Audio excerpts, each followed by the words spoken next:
All right. Hello and good afternoon, everybody. Time is now 2 p.m. Eastern, 11 a.m. for those of us joining on the West Coast. I want to thank everybody for joining today's TMC Connect web broadcast entitled 3 Ways to Drive Purchase Growth, featuring top total expert and TMC lenders and their tell all about their experience. I'm going to go through just a couple housekeeping items while our attendees are filtering in for today's discussion. So want to remind everybody, check out the Mortgage Collaborative event calendar as well as our TMC Connect site. And you'll be able to view a schedule of upcoming TMC Connect broadcasts, just like the one we're hosting today. And I want to encourage you to keep checking in as we're going to be continually adding new sessions based in large part from the feedback that we continue to get from both our members and our preferred partners. So keep it coming. And then, just covering some brief ground rules for today's discussion. So first off, whether you've dialed in or you're connected via your computer, all lines have been muted for the call. And that's just done only to avoid any background noise in your area and ensure that all of our attendees can hear today's presentation clearly. I do want these discussions to be as interactive as possible. So even though your lines are muted, would encourage all attendees, any questions that you have for our discussion leaders, please feel free to submit those. They can be done either through the Q&A or chat functions, both of which are accessible at the bottom of your Zoom screen. And then I'll be able to verbalize those out to our discussion leaders towards the end of today's call. Today's call will be recorded and it will be available for playback. So instructions to access copy of the recording, the presentation deck, and also a special takeaway on behalf of Total Expert and our discussion leaders, which I will let them share more on, will all be distributed to our attendees in a follow-up email that you should receive tomorrow. So jumping right into things, leading today's discussion is a personal favorite of mine and ours at TMC, mortgage industry rockstar that needs no introduction. Total Expert Chief Customer Officer, Sue Woodard. Hi, Sue. Hey, Tom. I'm so glad to be here today. And I'm sure you say that to all the vendors who are part of the collaborative, right? We're all your favorites. But hey, we are so happy to be here. And so first of all, just a huge thank you to the Mortgage Collaborative family. Especially for putting on events like this. I know that during these times when we can't connect face-to-face like we're used to, it's really nice to have these opportunities to literally connect. So thank you. And yeah, today I am so excited to really be diving into a topic about ways to drive purchase growth. In talking to our customers, this is what everybody's talking about right now, is certainly you want to take the refinancing activity while it's out there. But man, we all know that our bread and butter and the long-term success of our business is all about how we're going to drive purchase business. So I got 3 of the best people in the industry to talk about what they're doing in their businesses. And I think what you're really going to like about this discussion with these 3 powerhouses is that I really challenged them to make sure that this was something not only kind of unique, but also something where they could get really tactical and practical, meaning that you'll be able to walk away after this webinar and literally take these ideas and put them into action for yourself. I know a lot of times people get on webinars or listen to panels and they just don't permit this at the Mortgage Collaborative, where people just talk in vague generalities about you should do more purchase business. It's like, well, no kidding. But what exactly do I need to do? So like I said, these 3 powerhouses are going to share. So first and foremost, let me introduce the real stars of the show here today. So Tom, advance me 1 slide here, and I want to introduce our wonderful guests. First of all, we've got Laura Martell, who's the VP of Marketing at Mountain West Financial. She's an 18-year industry veteran and currently, as I said, the Vice President at Mountain West. And her teams are focused on multi-channel marketing, company-wide technology initiatives, affordable housing, and as always, customer service. And what she enjoys most about the industry is the plethora of problem solving, although we never knew we'd be solving problems like the ones we're solving now, right? Problem solving, innovation, the ever-changing environment, you said a mouthful, and the partnerships and friendships that are cultivated. Thank you for joining, Laura. Second, we've got the wonderful Lindsay Craig, who's a Senior Marketing Director at Cross Country. She's an experienced design leader with a demonstrated history of working in the financial services industry. She's a highly motivated entrepreneur who's opened her own successful online shops and even continues to sell her own art in local storefronts. She is like next level. Skilled in art direction, copywriting, photography, videography, exhibit design, Adobe Creative, and Salesforce. She is a marketing powerhouse with a solid grasp, I would say that's an understatement, on key design fundamentals. So glad to have you here, Lindsay. And last but most certainly not least, we've got the wonderful Mel Warren, our National Marketing Director from Envoy Mortgage. So with achievements in strategically developing and executing first-rate marketing objectives, Mel facilitates various national marketing initiatives involving brand development, digital strategy, and creative innovation to help drive business growth. Her focus on emerging trends and technology, coupled with her career experience in integrated and cross-channel marketing, has helped Envoy achieve HousingWire's Top Tech 100 award while continuing to leverage business growth opportunities through our high-performance team of skilled marketing experts. Mel, so glad you are on the call today as well. And with no further ado, let's dive right into it with tip number one. So Laura, we're going to put you in the hot seat here to talk about redefining face-to-face. And now I know a lot of people are talking about like, yep, we can't do face-to-face like we're used to, but you've got some really creative ideas on this. So get us started and share. Yeah, absolutely. Thanks so much for having me here as well. I'm really excited. So I know we've been using kind of our mantra through all of this that's been happening in the last 90 days is if we can't be face-to-face, we need to be screen-to-screen.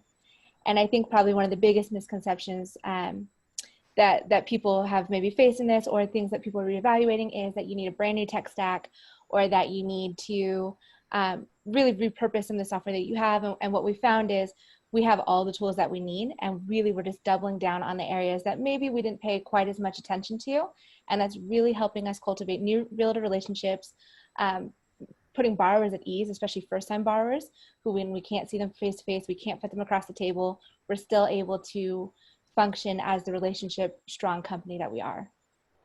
So tell us a little bit more about that. How are you doing that in a way that's really helping drive that purchase business forward?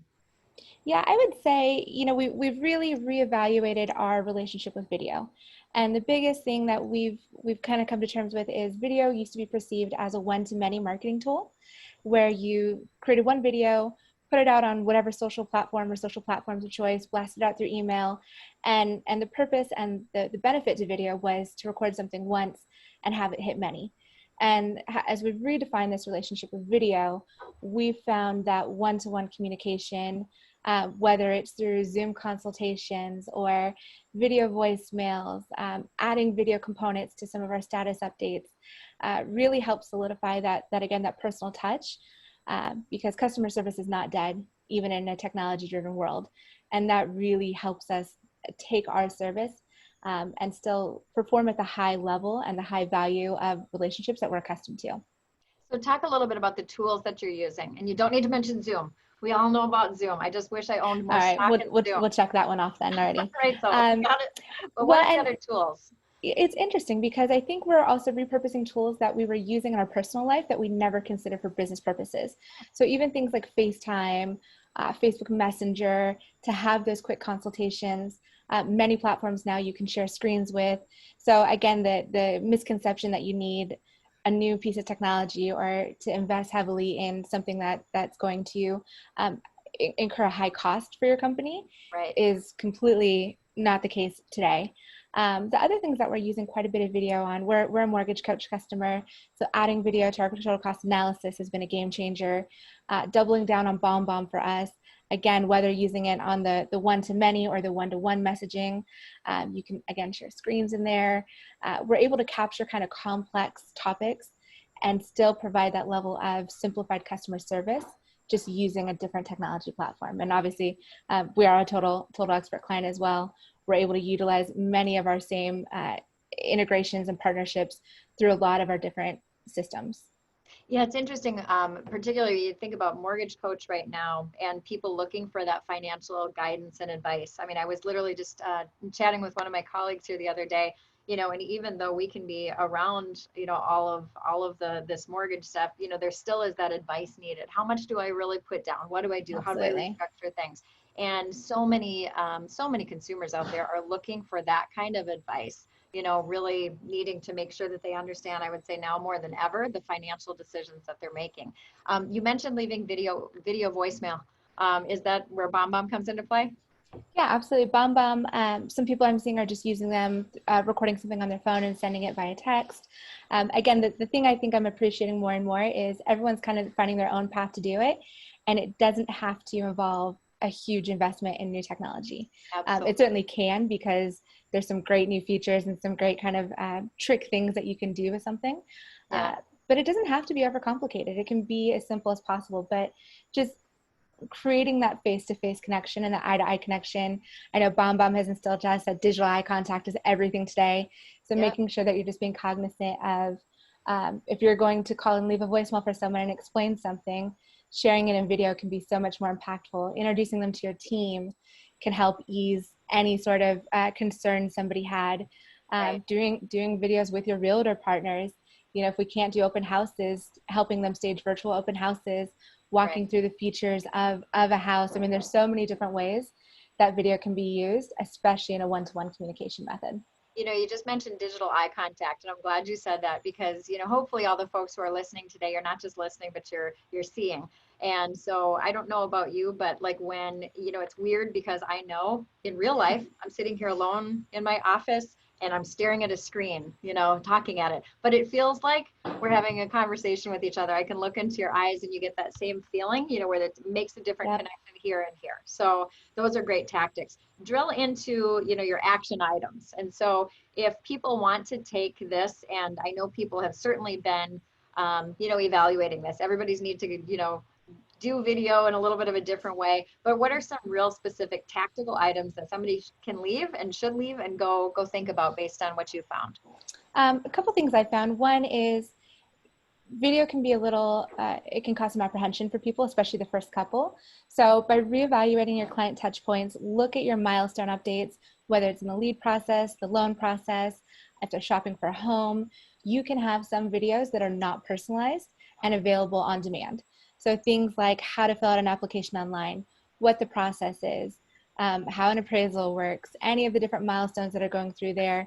Again, maybe setting up a single property listing website where an automated message comes out with you and the realtor talking about the benefits of the house. So some of these messages, although they are still specific to you, don't have to necessarily be personalized. And that's a good way to kind of dip your toe into video. But I would say then the next step is really focus on those conversations that you would have in person, those consultations that you would have in person. Create the personalized video for those, because right now we're spending our time in a lot of different ways that we weren't previously. One, obviously, is I think so many people are delving into sharpening their toolbox all the way around. Get more comfortable with video, and it doesn't. You don't have to make huge technology investments. A simple ring light. I actually have one that's just clipped on the computer today. I think it was $10. You know, so what I love about some of these is it's not a huge investment, and the thing that we all just have to kind of get over is ourselves, because that's what we sound like, that's what we look like, and that's why people know, like, and trust us. They like us for us. So we're our biggest critics. You know, it's so funny because that is one fantastic thing that has happened during all of this quarantining, is that the number of times I've heard that where people say, you know, oh, I don't like video because I'm not sure what to say, this and that. And it's like, nope, you just actually don't like what you look like on video, but that's literally what your face looks like all day long. And so the good thing that's happened is that everybody has gotten used to seeing themselves on video. In fact, I heard somebody say recently, there's two kinds of people out there. There are those who are looking at themselves on a video call, and liars. Right? Because everybody's looking at themselves. Like, what does the hair look like, right? You know, so that's brilliant. And I love the connection that you made also with helping those referral partners, helping those realtors. Some of the tactics you just talked about, even just using Facebook and FaceTime, introducing our realtor partners to BombBomb, helping them understand, you know, the power of Mortgage Coach and what you can do there.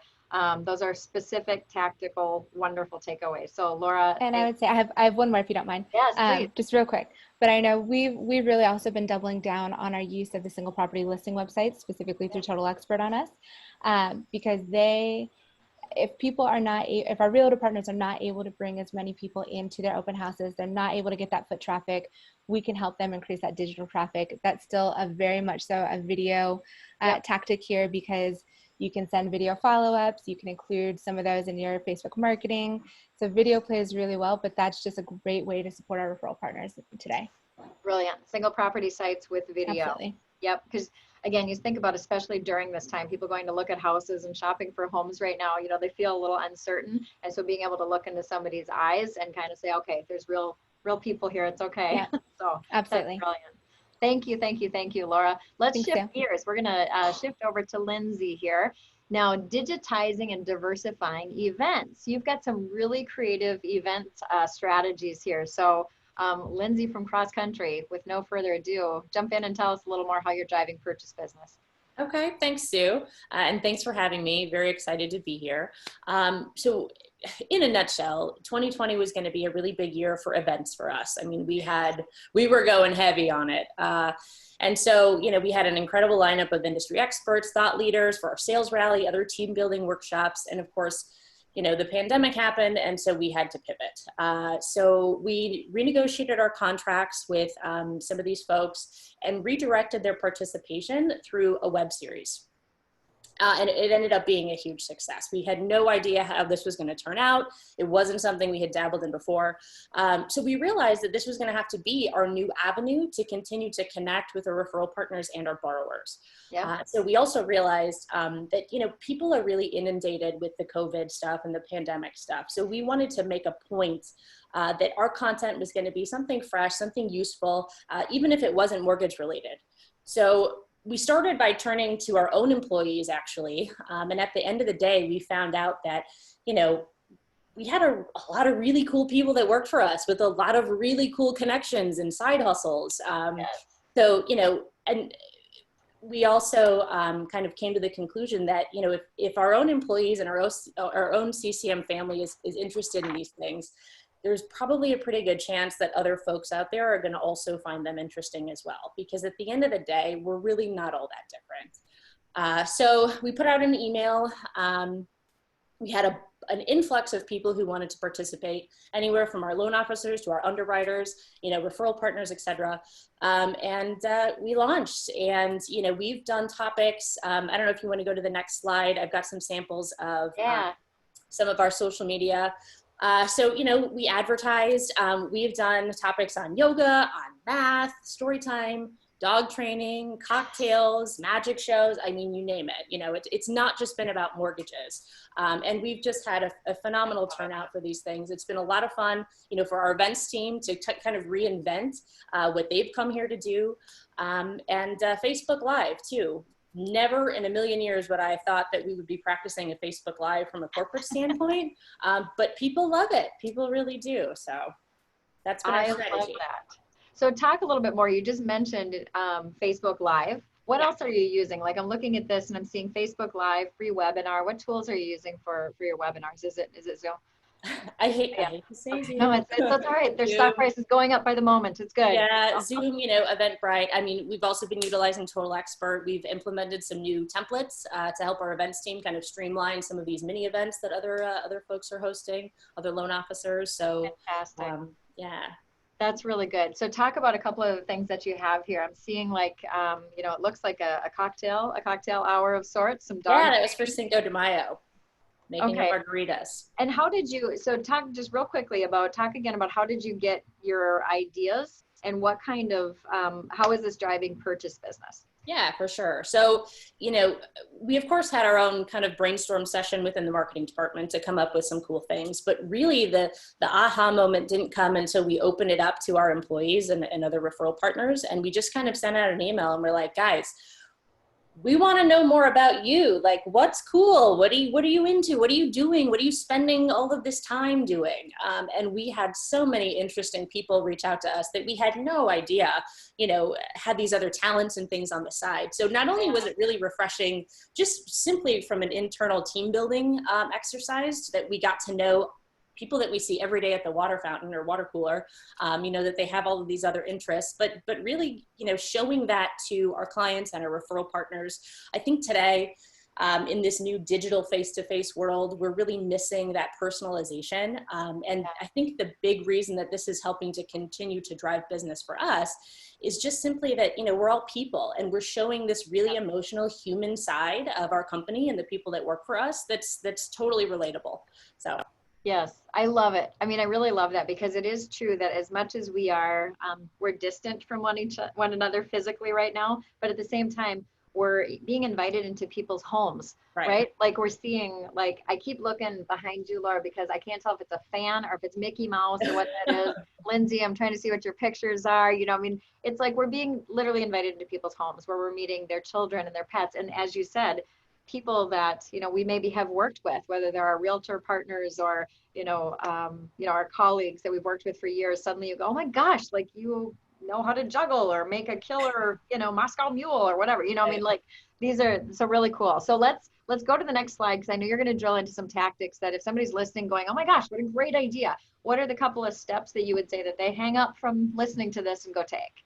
Yeah, so step one, reach out to the people that you see every day at work and find out what they're into. I can't stress enough how enlightening this whole webinar and connecting online has been with folks. So go out, send an email, do a survey, just talk to the people on your own teams, find out what they're doing on the side, what they're spending their extra time doing, whether it's home renovation, they're learning to cook. I mean, people have really been going crazy with things that have been on their to-do list for a million bread years. baking, the bread baking off the hook.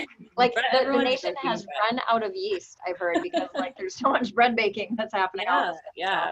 Ask them what their yeast starter's name is. I bet they have a name. Oh God, I can't even. Right. Yes. Totally.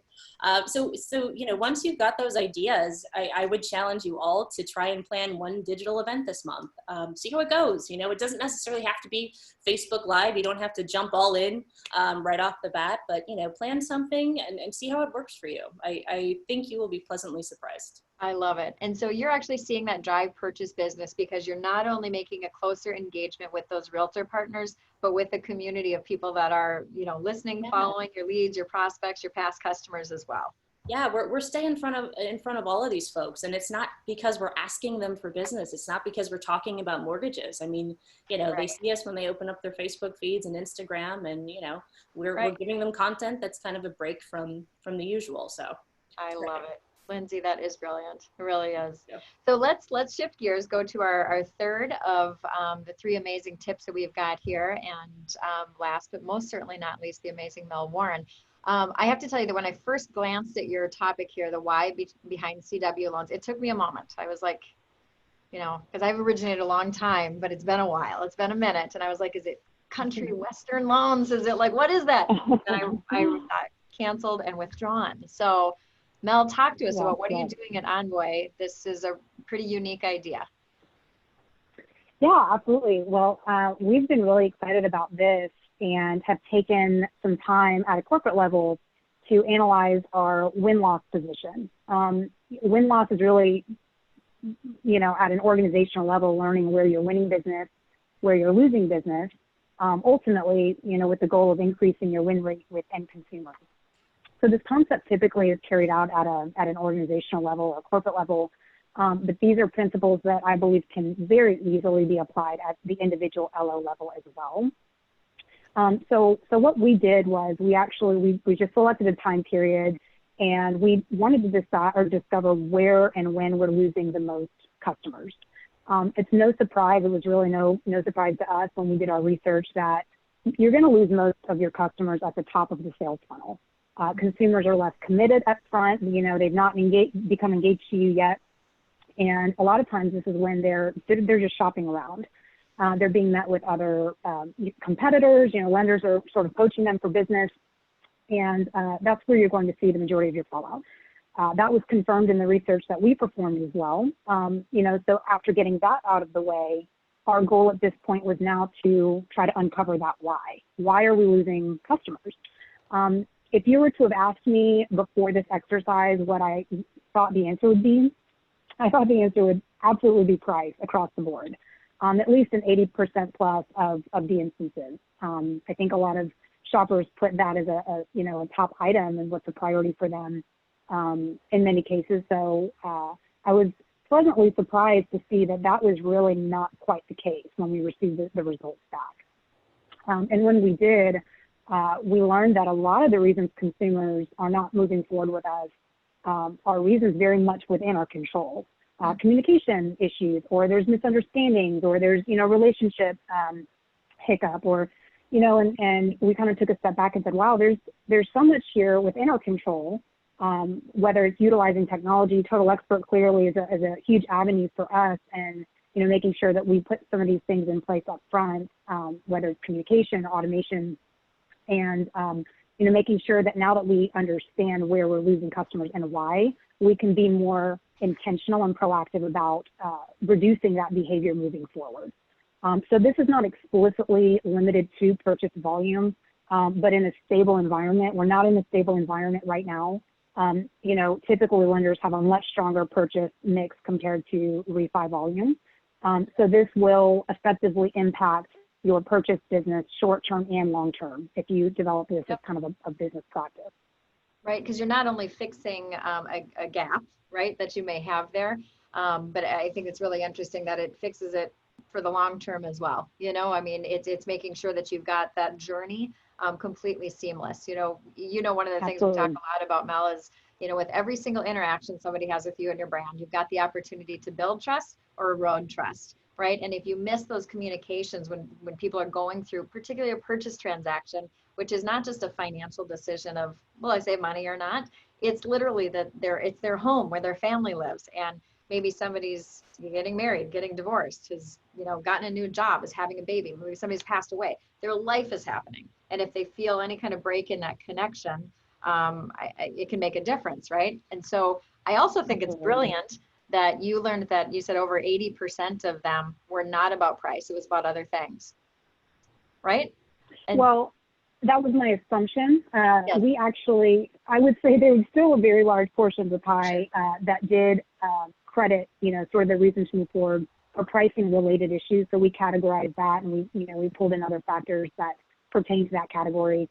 But there was huge segments that really the goal for us was, well, let's collect these responses and let's pinpoint really and try to find some consistencies in some things where we're finding kind of commonalities and repeat behavior. Yeah. And so, like I said before, communication is such an easy thing, but without taking the time, taking a pause and saying, well, we actually need to take the effort to repair this, whether it's a communication misunderstanding or a lack of communication and transparency. And I think sometimes we depend or rely on our consumers to ask us the questions that we should really be more proactive about expressing or explaining. Absolutely right. That's right. Very, and did you, by the way, I'm dying to know, did you reach back out to any of the canceled and withdrawns and capture any of those deals back? We're still in the process right now. We're sort of in the action stage, if you will. So sort of my steps, my action item on the next slide. But we are very, very anxious, and I mean these are proven practices. Doing these analyses over the course of time, it does take a little bit of discipline.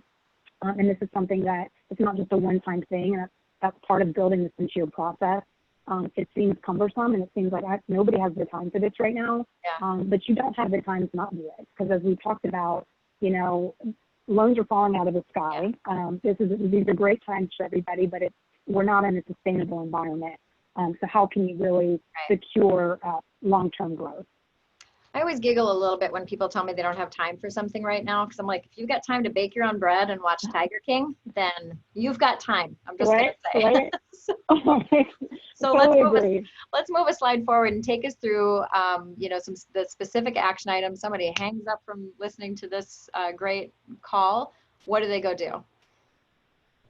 Yeah, absolutely. So I really wanted to make it realistic. And so I kind of combined, these are really 3 steps in what I just described. I combined steps 1 and 2 in the first action item here, but it's really finding where your fallout is. Where is it happening? When is it happening? I sort of gave you a little tip already. I think you're going to find that a lot of them are happening in mortgage terms between the loan or the application started to the application completed stage.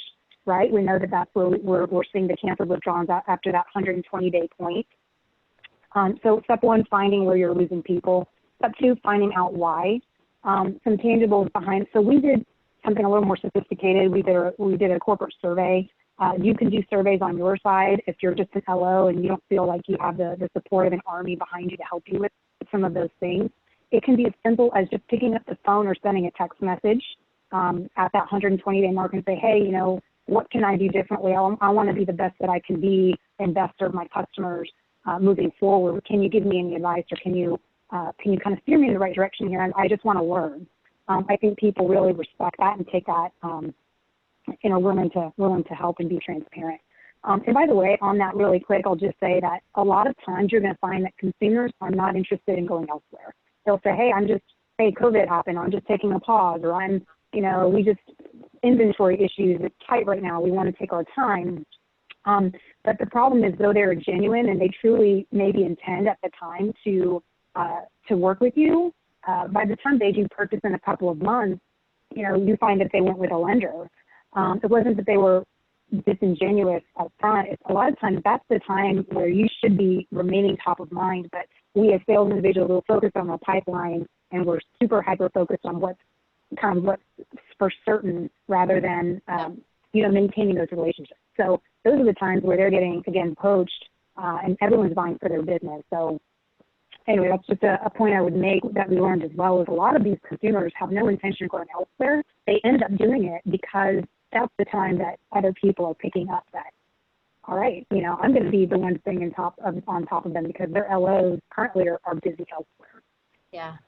So don't forget about your cancel withdrawn customers. Give them the attention. Check in on them every few, weeks or so.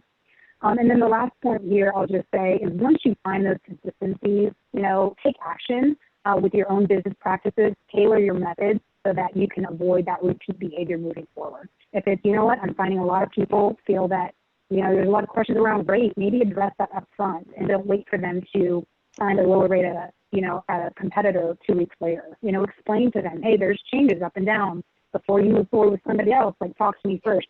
I might be able to give you the same, the same price point. Yep. So I really think ultimately if you can follow these practices, you'll see that your results are an increased win rate with your purchase volume, short and long term, if you're willing to refocus your attention a little bit.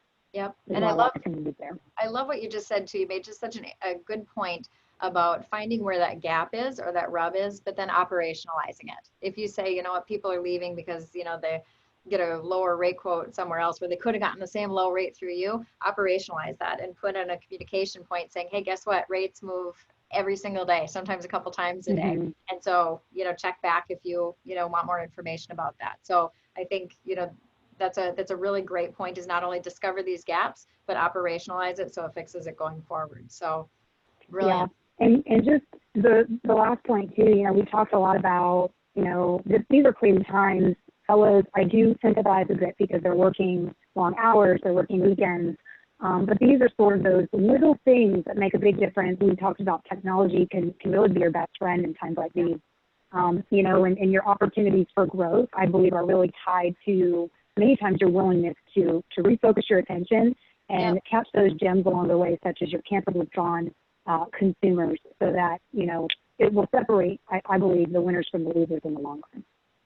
That's awesome. And Lindsay, I see a little dog head popping up over there, I believe. I was hoping she wasn't showing up. This is the reality though, right? Too good. It's too good. But, and Mel, thank you so much. We can shift to the next slide. What I love about all of the things that you talked about is you're talking about communication, but you're talking about how do you utilize, some technology and some information along with really that personal interaction.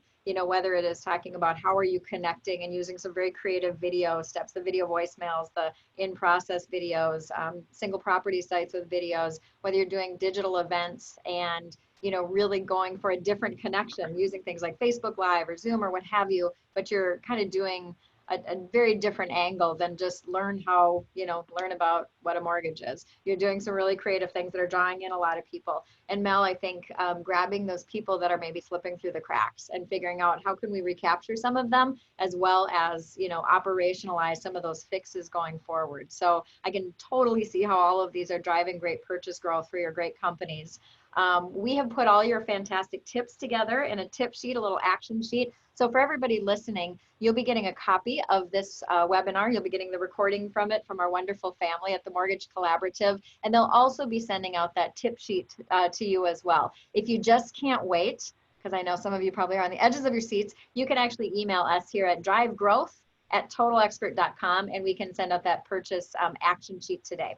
The other thing I'd highly encourage you to do is, if you're not engaged with the Mortgage Collaborative online, or I would say these three powerhouses online, get engaged with them. So look up Lindsay Craig, Melody Warren, Laura Martell. Get engaged with them on LinkedIn. Like I said, there's always something interesting happening out there. They're wonderful folks to follow. And Tom, I think you're going to share with us a little bit more about how people can engage with the Mortgage Collaborative, which has been just such a huge benefit for us at Total Expert, as well as all of our great customer family members like these who are a part of it. So we just want to thank you for the time today, Tom. Well, my pleasure, and thank you, Sue, for kind of driving today's discussion, and Laura, Lindsay, Melody, each of your unique insights from each of your organizational perspectives, and how you're getting creative in this unprecedented environment and leveraging video connectivity and really rethinking the process of how we're engaging with our clients. I thought the insights were extremely valuable. And really at this point, we've got about 9-10 minutes left available. I want to encourage our attendees, any questions that you have for our discussion leaders today, you can feel free to filter those in through the chat or the Q&A windows, both of which at the bottom of your Zoom screen. And I'll be able to submit those out to our discussion leaders for some feedback. Taking a look here. So I'll tell you what, Laura, I've got a question for you. You mentioned, video messaging to the client. It's kind of a unique way to re-engage them. I'm curious, do you recommend for your team a certain time limit on those videos, especially if it's a video message out to the client, just to kind of ensure that they view it in its entirety? Yeah, that's a really good question. Part of me says that there is no hard rule on that.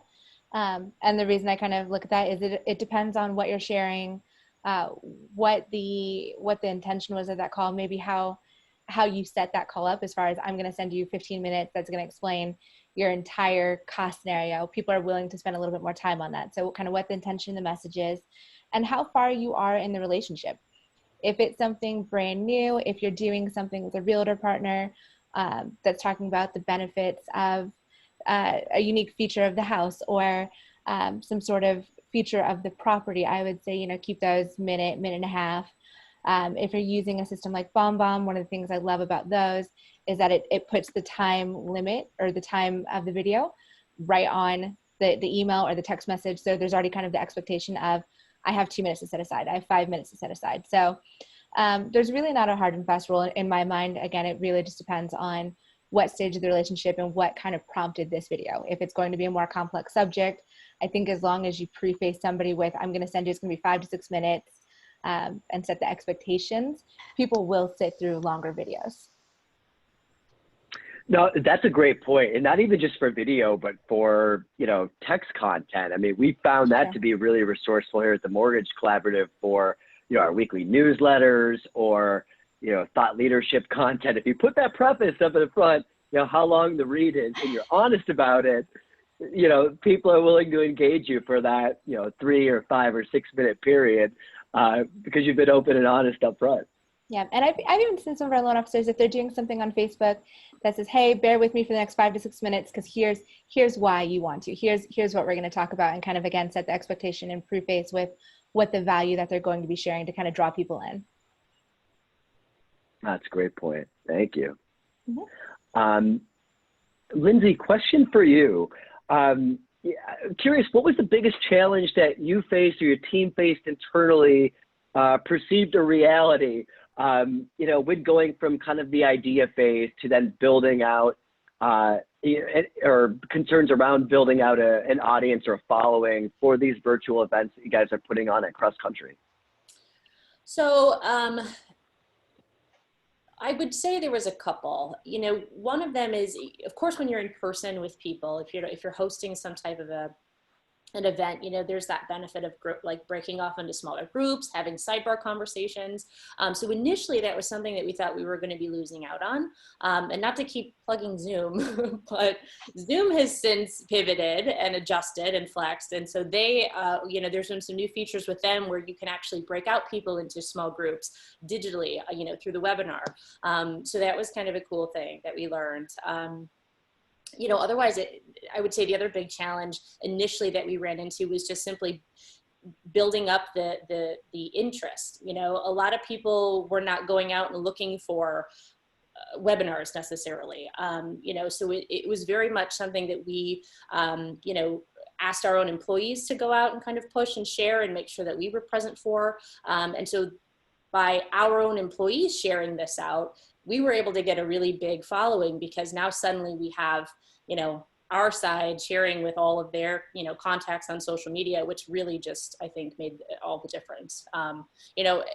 For any given, digital event that we do, we have anywhere from 80 to 800 people who will sign up in advance. And usually we get at least half of those that are showing up that day.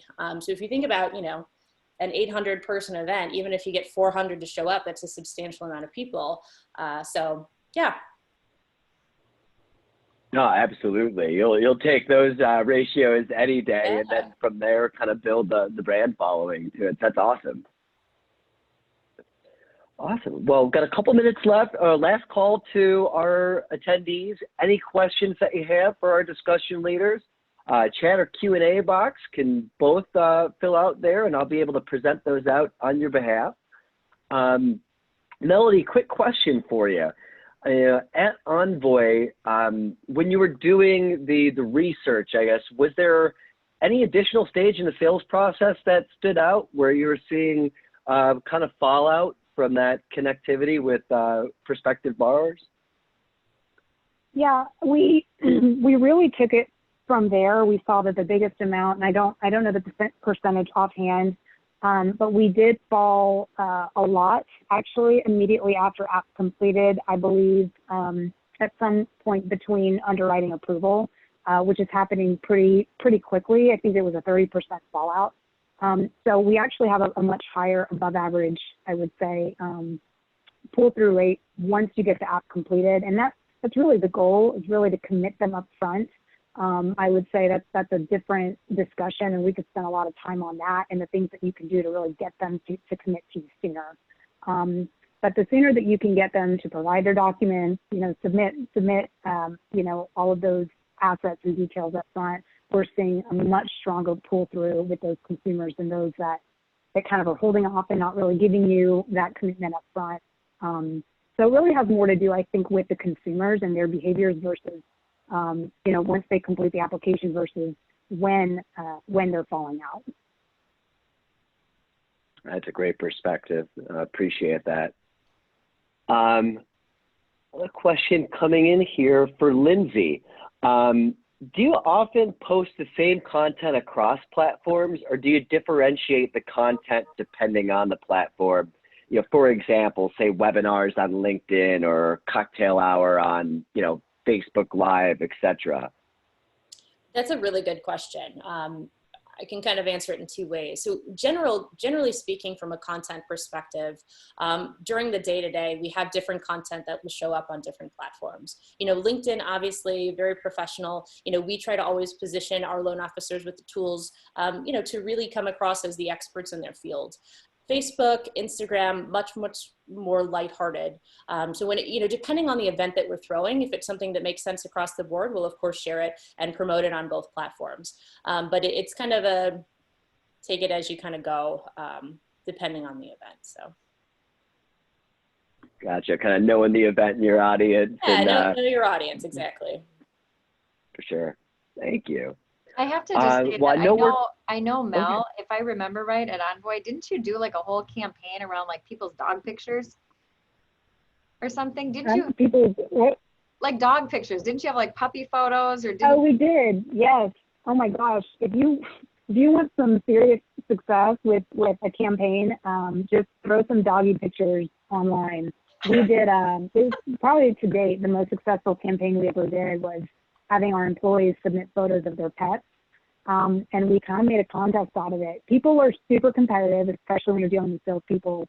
And of course, we had an incentive for the top winner, but every day we put 4 pets and had our entire company and their friends and family vote on their favorite pet. But, you know, even things that are not necessarily mortgage related, just to kind of gauge new engagement is I think, very healthy to chime in. But yes, that was a fun campaign, and in addition to a successful one.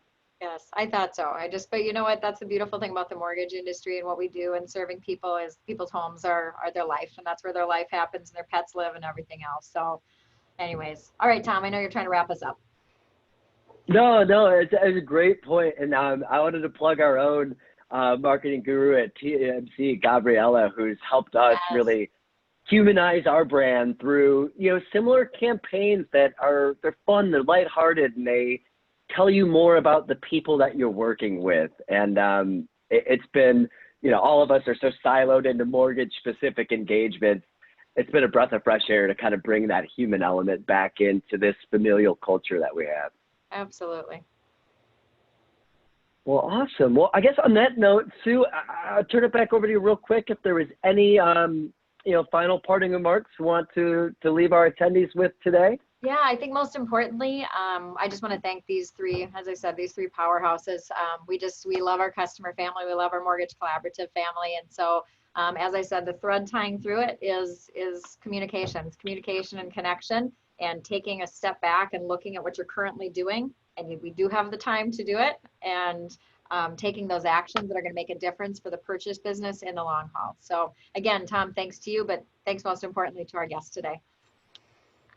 Thank you. No, absolutely. Thank you, Laura, Lindsay, Melody. Sue, as always, extremely valuable insights, and not lost in us how frantically busy everybody is right now. So really appreciate the time. And same for our attendees, and be on the lookout too for the actual strategies guide from Total Expert on behalf of our discussion leaders today as part of the follow-up in your inbox tomorrow. And thank you all again. Awesome. Thank you. Bye, everybody. Have a great day, everyone.